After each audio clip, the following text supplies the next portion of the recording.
Hi everyone. Today, the 10th of October is World Mental Health Day, and the theme for this year is Make Mental Health and Well-Being for All a Global Priority. And with that in mind, let me introduce myself.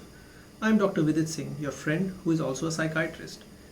This being the very first video of this channel, let us begin with explaining to you what mental health is, how important it is, and who can help you take care of your mental health.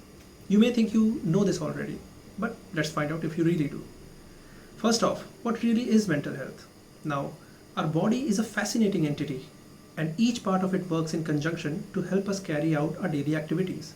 Our stomach, our intestines help us digest the food we eat and give us energy.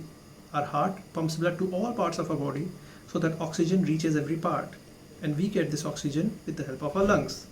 One of the most important parts of our body is our brain. We may even say that it is the most important part because it controls everything in our body, literally everything. The brain has two types of functions, organic and mental. The organic part includes moving our hands and legs, seeing things, hearing things, speaking, etc. The mental part comprises our thoughts, our emotions, our feelings. Both the functions are interconnected, and if one part is not working properly, the other part will also not work optimally. When a person gets a stroke, he becomes paralyzed because a part of his brain is either not getting blood or there is bleeding inside that part, and that part cannot function properly. Similarly, when the parts of our brain which control our thoughts and emotions are not functioning properly, we suffer from mental health problems, which are reflected in our behavior. So, mental health is the health of the mind and indirectly the health of the brain. If there is a disruption in the structure of the brain, we get the organic conditions which affect our mind and hence our behavior. The converse is also true. If there are subtle chemical changes in the brain which affect the mind and behavior, slowly they appear as structural changes in the brain. When we are mentally unhealthy, our behavior is affected as seen by everyone around us. So, how important mental health is? Now, stress is an inseparable part of our lives. The children are under stress to perform at schools because their parents want them to top their classes and would not settle for anything less. The young adults are stressed due to the tough competitive exams, problems in romantic relationships, and whatnot. The adults are stressed due to competition at work, workplace politics, cruel working hours, marital issues, etc. And the elderly are stressed about their failing health, among other things. Stress of any kind and due to any reason, if not addressed timely and effectively, can lead to mental health conditions. If we are exposed to stress continuously and excessively, it brings about chemical changes in our brain, which then lead to mental illnesses. Then there's genetics. Almost all the mental illnesses have a genetic component, such that they either increase or decrease a person's vulnerability towards developing a mental illness. For example, a person who has one or more family members suffering from mental illness is more likely to have mental illness later in life than a person whose family members have never had any mental illness. So, mental illnesses are also hereditary, but to an extent. This means that the stress we are being exposed to from our environment along with our genetic makeup pushes us towards mental illnesses. Mental health conditions have the notorious ability of completely disrupting your life and the lives of those around you.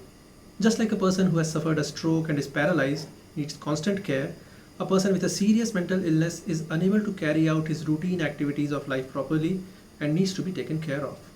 Now, we know that there is no end to the number of diseases that exist. Every part of our body, every system has several different kinds of ailments associated with it. For heart, there is high blood pressure. For lungs, there is asthma. Similarly, mental illnesses are also numerous, and just like other diseases, mental illnesses can also be treated.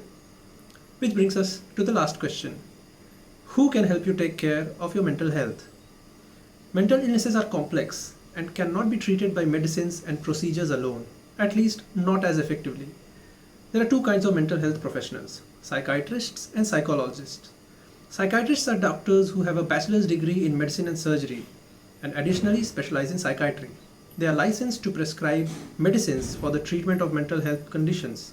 Psychologists, on the other hand, are trained to use psychological evaluations, provide psychotherapy, and help people learn to better cope with mental health conditions.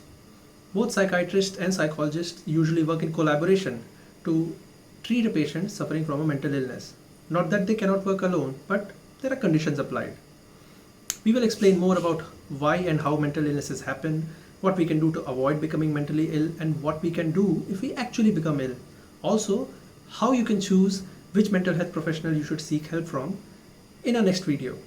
Feel free to connect with us through the other social media platforms whose links you can find in the description below. You can also talk to us through the comment section of this video. Till then, stay safe, stay healthy, both physically and mentally. If you have liked this video, do press the like button, hit the bell icon to be notified about our next video, and subscribe to our channel for more such videos. Also, share this video to help people learn more about mental health. See you soon.